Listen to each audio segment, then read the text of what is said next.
Hello friends, welcome back to my channel Suma dot Chummi. ನಾನಿವತ್ತು ಮಾತಾಡೋಕೆ ಬಂದಿರೋ ಅಂಥ ಟಾಪಿಕ್ ಬಂದು ಸ್ಕಿನ್ ಕೇರ್ ರೆಟ್ಯೂನ್ ಮತ್ತು ಹೇರ್ ಕೇರ್ ರೆಟ್ಯೂನ್.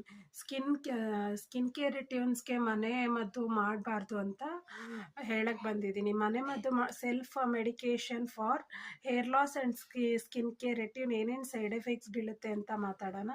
ಯಾವ ಮನೆ ಮದ್ದು ಮಾಡಬಾರ್ದು ಅಂತ ನಾನು ನಿಮ್ಗೆ ಇನ್ಫಾರ್ಮೇಷನ್ ಎಜುಕೇಟ್ ಮಾಡೋಕ್ಕೆ ಟ್ರೈ ಮಾಡ್ತೀನಿ. ಸೊ ಸ್ಟಾರ್ಟ್ ಮಾಡೋಣ. So once again good morning friends.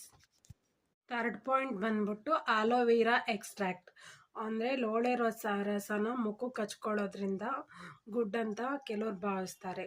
ಲೋಳೆ ರಸ ಮತ್ತು ಆಲೋವೆರಾ ಇದು ರಸ ಯಾರ ಸ್ಕಿನ್ಗೆ ಒಳ್ಳೆಯದು ಅಂದರೆ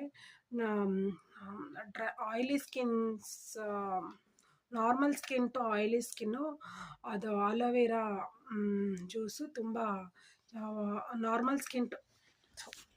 ಫಸ್ಟ್ ಪಾಯಿಂಟ್ ಬಂದು ಮನೆ ಮದ್ದು ಯಾವ್ದು ಯೂಸ್ ಮಾಡಬಾರ್ದು ಅಂದರೆ ನಿಂಬೆಹಣ್ಣು ರಸನ ಫೇಸಿಗೆ ಅಪ್ಲೈ ಮಾಡೋದ್ರಿಂದ ಏನಾಗುತ್ತೆ ಅಂತಂದರೆ ಅದು ಸಿಟ್ರಿಕ್ ಆ್ಯಸಿಡು ಮುಖ ಎಲ್ಲ ಉರಿ ಬರುತ್ತೆ ಮತ್ತು ಸ್ಕಿನ್ ಇರಿಟೇಷನ್ ಆಗುತ್ತೆ.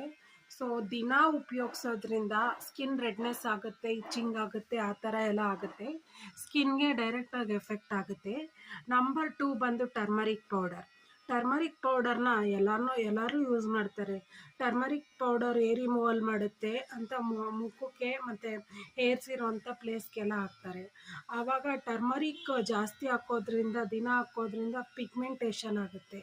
ಸೊ ಒಂದು ಫಸ್ಟ್ ಟೈಮ್ ಹಾಕೋದ್ರಿಂದ ಪಿಗ್ಮೆಂಟೇಷನ್ ಆಗೋಲ್ಲ, ತುಂಬ ದಿನ ಯೂಸ್ ಮಾಡೋದ್ರಿಂದ ಪಿಗ್ಮೆಂಟೇಷನ್ ಆಗುತ್ತೆ, ಸ್ಲೋ ಪಿಗ್ಮೆಂಟೇಷನ್ ಕಾಸ್ ಆಗುತ್ತೆ.